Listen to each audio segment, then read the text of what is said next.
Pengumuman bagi yang sudah membeli e-book pada bulan Agustus sampai dengan tanggal 1 September, silahkan menghubungi admin untuk mendapatkan revisi berisi kurikulum Merdeka. E-book ini bisa Anda dapatkan dengan harga Rp50.000 saja.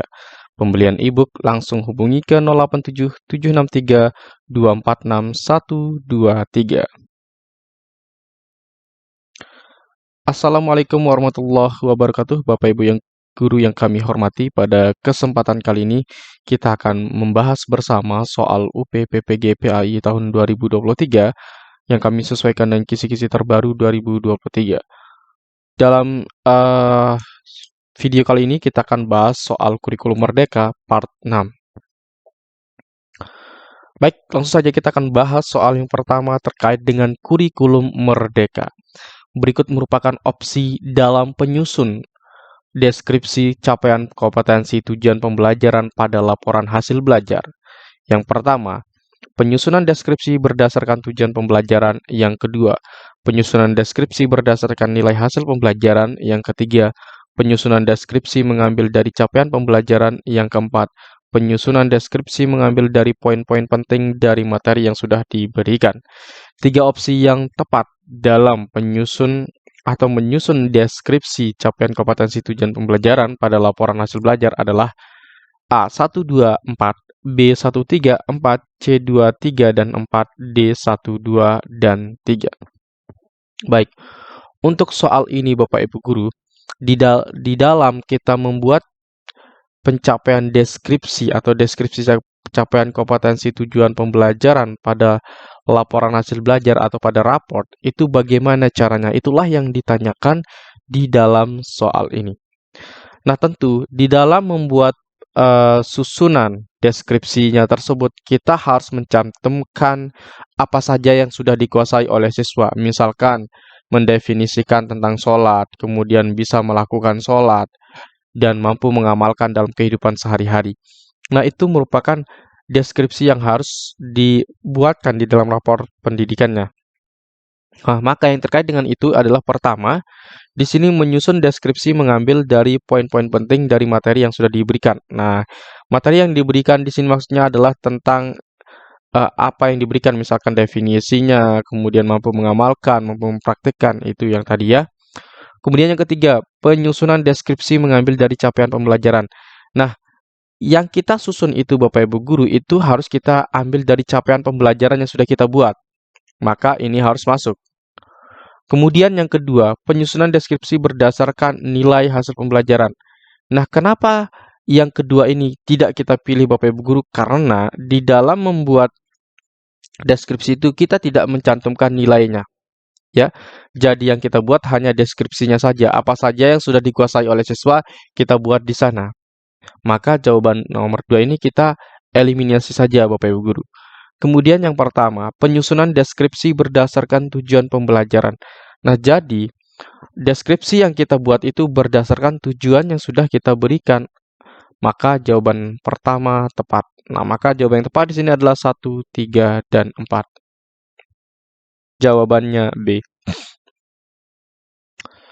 Baik, kita lanjutkan ke pembahasan berikutnya Bapak Ibu Guru. Pada kisi-kisi nomor 7, yang nanti Bapak Ibu Guru bisa dapatkan soal-soal terlengkapnya di e-booknya ya Bapak Ibu. Baik, kita lihat kisi-kisinya. Disajikan deskripsi kasus dalam satu masyarakat tentang adanya seorang laki-laki yang beristri lebih dari satu atau poligami. Mahasiswa dapat menelaah persyaratan yang dibolehkannya untuk berpoligami dalam ajaran Islam. Pembahasan teori kita akan bahas saja Bapak Ibu Guru. Islam diperuntukkan untuk semua jenis dan golongan manusia serta memelihara kepentingan dan kemaslahatan yang bersifat pribadi dan umum. Nampaknya, kebolehan poligami karena untuk mewujudkan kemaslahatan bagi manusia agar tidak berlaku zina dan tidak terjatuh ke dalam pintu kemaksiatan. Dengan kata lain, menurut Mahmud Shaltut, bahwa pada asalnya Islam memerintahkan laki-laki untuk beristri satu. Boleh beristri lebih dari satu jika dipandang darurat. Apa yang dimaksud dengan darurat tersebut? Menurut Yusuf Qardawi, kondisi darurat yang dengannya seorang laki-laki dibolehkan berpoligami adalah sebagai berikut. Pertama, ditemukan seorang suami yang menginginkan keturunan, akan tetapi ternyata istrinya tidak dapat melahirkan anak disebabkan karena mandul atau penyakit. Kemudian yang kedua, di antara suami ada yang memiliki oversex, akan tetapi istrinya memiliki kelemahan seks, memiliki penyakit atau masa haidnya terlalu panjang, sedangkan suaminya tidak sabar menghadapi kelemahan istrinya tersebut. Yang ketiga, jumlah wanita lebih banyak dibanding jumlah laki-laki, khususnya setelah terjadi peperangan. Di situ terdapat kemaslahatan yang harus didapat oleh sebuah masyarakat dan para wanita yang tidak menginginkan hidup tanpa suami dan keinginan hidup tenang, cinta dan terlindungi serta menikmati sifat keibuan. Baik, langsung saja kita akan bahas soal yang pertama terkait dengan kisi-kisi nomor 6 ini. Seorang laki-laki memiliki 2 istri. Menurut Yusuf Qaradawi, kondisi darurat yang dengannya seorang laki-laki dibolehkan berpoligami adalah sebagai berikut. Kecuali apakah ditemukan seorang suami yang menginginkan keturunan, akan tetapi ternyata istrinya tidak dapat melahirkan anak disebabkan karena mandul atau penyakit. Kemudian yang B, di antara suami ada yang memiliki oversex, akan tetapi istrinya memiliki kelemahan seks, memiliki penyakit atau masa haidnya karena terlalu panjang, sedangkan suami tidak sabar menghadapi kelemahan istri tersebut. Yang C, jumlah wanita lebih banyak dibanding jumlah laki-laki, khususnya setelah terjadi peperangan. Yang D, adanya seorang laki-laki kaya dan mampu membiayai semua kebutuhan dalam berpoligami. Nah, di sini Bapak Ibu Guru, kalau menurut Yusuf Qaradawi itu, yang menyebabkan seseorang bisa berpoligami dalam kondisi darurat. Kondisi darurat tersebut yang mana maksudnya? Karena di sini pertanyaannya adalah kecuali, berarti yang bukan.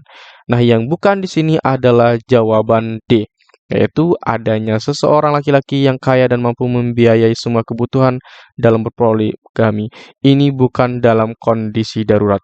Kondisi darurat tersebut misalkan istrinya terlalu lama haid, kemudian istrinya tidak mampu melahirkan anak, kemudian juga banyaknya perempuan, terutama di saat setelah perang. Maka jawaban yang lebih tepat di sini adalah jawaban D. Pengumuman bagi yang sudah memiliki e-book pada bulan Agustus sampai dengan tanggal 1 September, silahkan menghubungi admin untuk mendapatkan revisi berisi kurikulum Merdeka. E-book ini bisa Anda dapatkan dengan harga Rp50.000 saja. Pembelian e-book langsung hubungi ke 087 763 246 123.